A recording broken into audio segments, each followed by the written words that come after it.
Hello, hello, anti-suffragettes. How are you this morning? So this came a little late. I was trying to get this out by Christmas, but was having trouble with the internet and then my microphone. So I thought you guys would enjoy this. This is Christmas morning in Las Vegas on the Strip. So you will get a good view, and I'm just going to add a little commentary as we go along.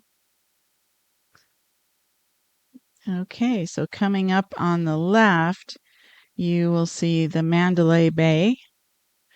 That is, of course, where they had the fake shootings. Okay, I'll just put it that way.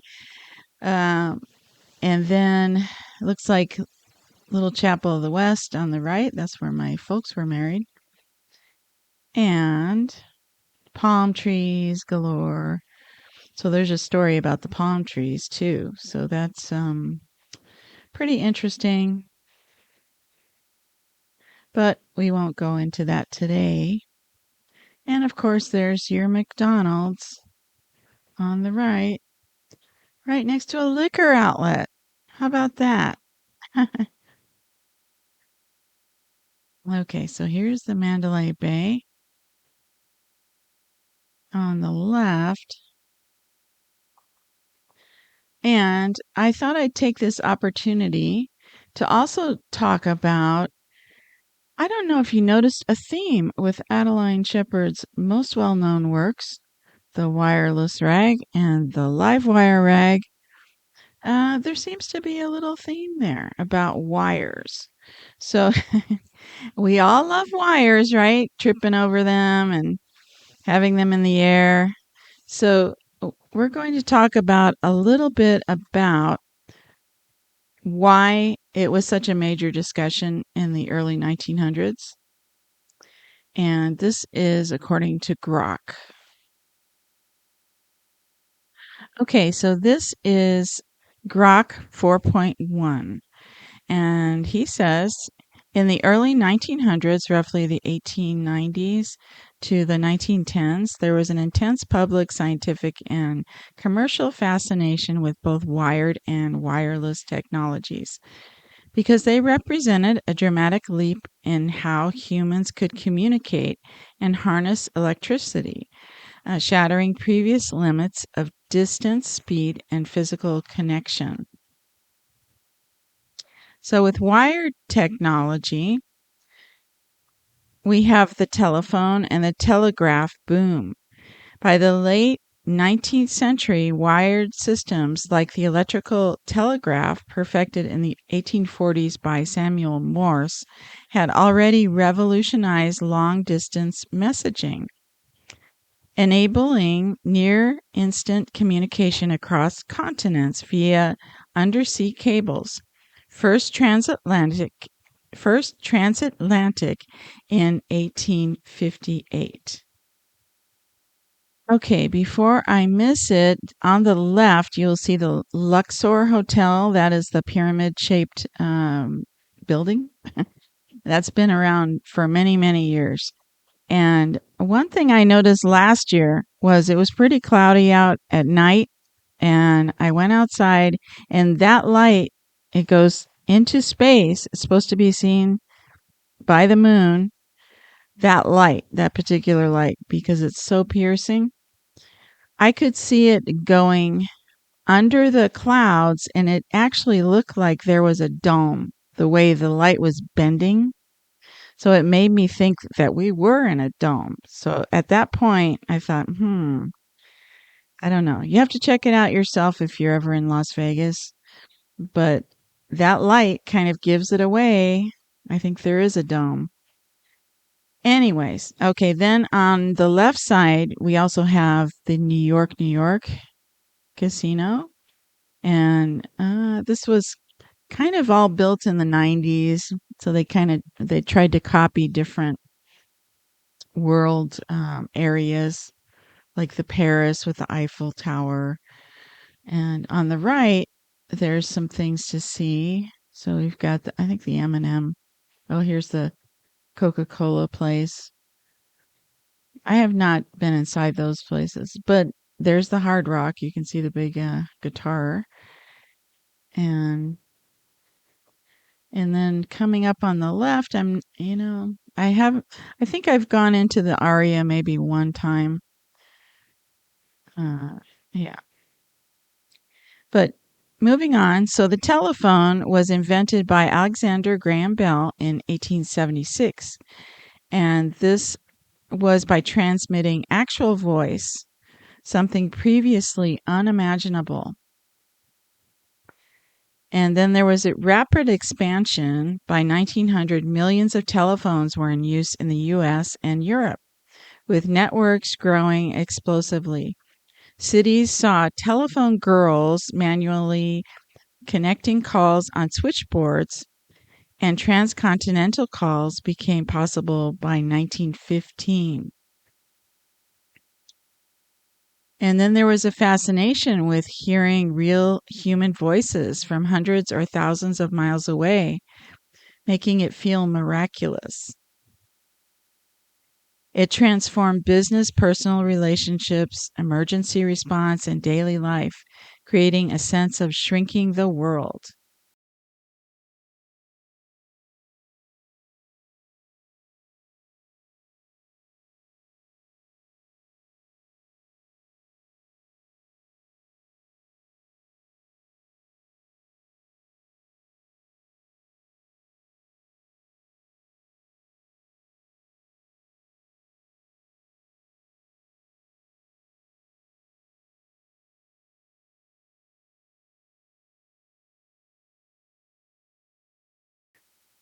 Newspapers and magazines raved about it as the annihilation of distance, and demonstrations like Queen Victoria's 1878 call, which drew huge crowds. Wired tech symbolized reliable point-to-point connection, but it required expensive infrastructure, wires, poles, and cables, limiting it to fixed locations. Now, getting on to wireless technology, the real explosion of excitement came with wireless, and this was early radio or wireless telegraphy, which eliminated wires entirely by using electromagnetic waves through the air. This built on 19th century physics.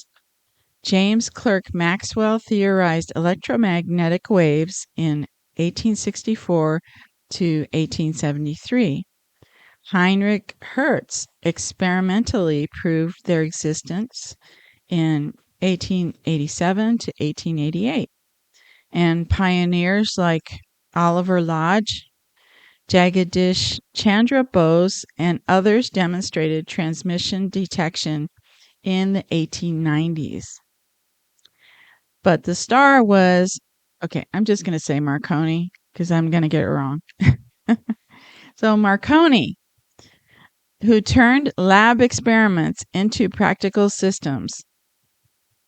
He patented wireless telegraphy in 1896 to 1897, achieved signals over miles by 1897 to 1899, and sent the first transatlantic wireless signal in 1901, the letter S in Morse code from England to Newfoundland, a front page sensation worldwide. By 1907, commercial transatlantic services began, and ships used it for safety, famously saving lives during the Titanic disaster in 1912. Okay, I don't know if you're seeing what's coming up. Here's the old Flamingo. That's a very old hotel on the right. And then coming up on the left, I believe that's Bellagio. No, Caesar's Palace. I got that wrong. So there's Caesar's Palace, and if you go to Caesar's Palace, the Forum Shops is the thing to see. Some of the statues in the front and around there are connected to the creator of the Haunted mansion in Disneyland. I think somehow he was involved with both. And see what else is along here. And it looks like Donny Osmond is playing. And Casino Royale. There we have that. That was a famous movie at one time.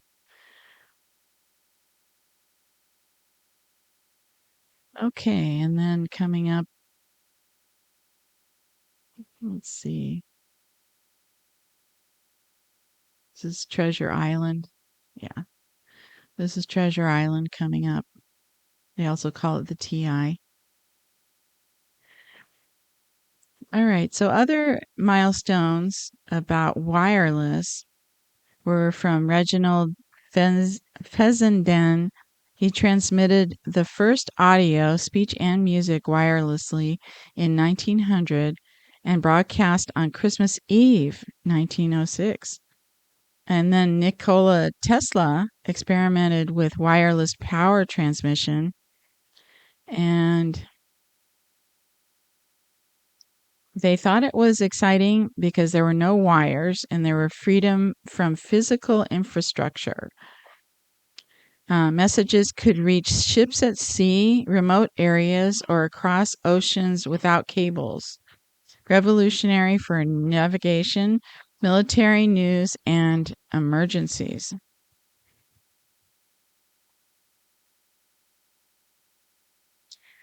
So, in essence, the early 1900s was an era when electricity felt like it was a new frontier. Wired tech made voices travel far via cables, but wireless made communication feel truly liberated and almost supernatural.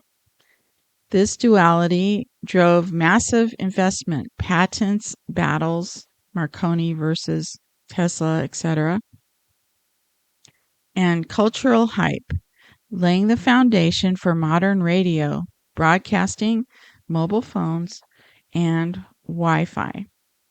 It was the moment humanity realized information could truly move freely through the air.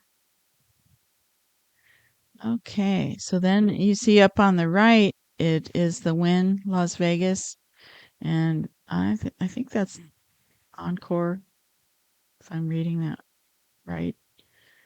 And then you see that spaceship looking thing. It used to look really more like a spaceship. I think they changed it a little, but that's where the fashion show mall is. That's where all the kids hang out.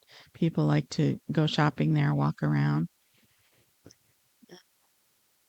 And the other thing that was more innovative lately in the 2000s was more video signage,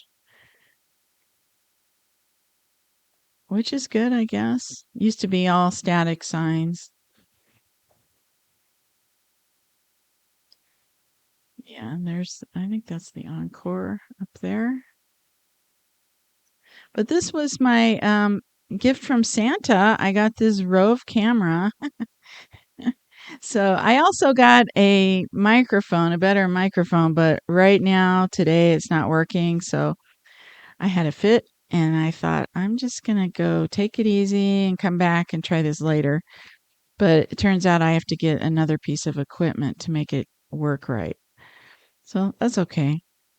This Rode mic is really good. It's just takes in a lot of feed and it tends to loop if I'm on a live feed.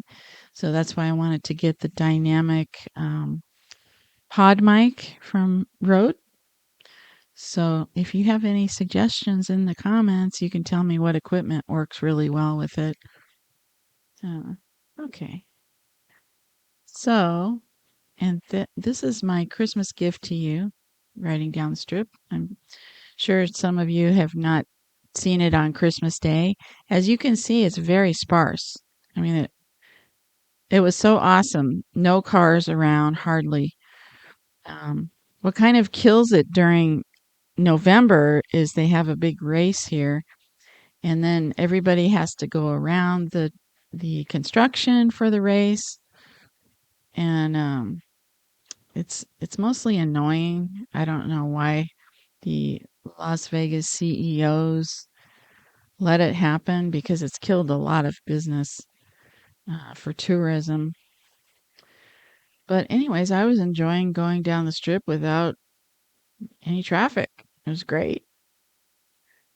But we do need tourism. We don't want that to die out. So you can see the Walgreens on the corner. Once in a while, you see some kind of common franchise in the middle of everything. And there's Ross, right? And Denny's. Yeah, the traffic looks pretty good. There were some walkers I saw earlier.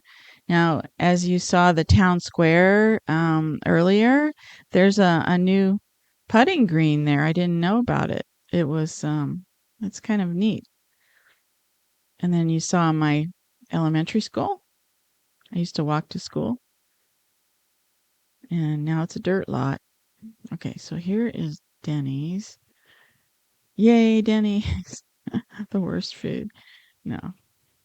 Sometimes they're good. I mean, and there's the Conrad on the left and the Hilton. I heard a funny story about the Hilton a long time ago. They said there was a special room where the wealthy people would go, and it was like a portal, and it would take them to different countries. So I don't know if that's actually true. It sounds really outlandish, but it sounded good. So, and then straight ahead, that is called the Stratosphere Hotel. Oh, and on the left, you can see that circus tent. That's Circus Circus. And I think they still have the same carpeting from the 1970s. But the kids love it. They like all the rides in there. They have roller coasters and that.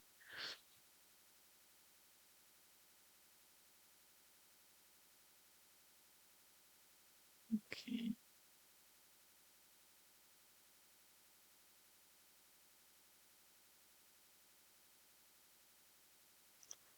All right. I think we're coming up to the end pretty soon here. And I hope you guys have a great holiday. I'm sorry I have been very busy. I have my own student recital I had to handle, and I do a lot of work with that, and I also help the teachers with other things. So I hope you guys have a great, happy new year, and I look forward to seeing you guys in 2026, and we'll go through some more ragtime history as well as the ragtime artists. And I think I'm going to say over and out, and have a great new year. Talk to you later. Bye bye.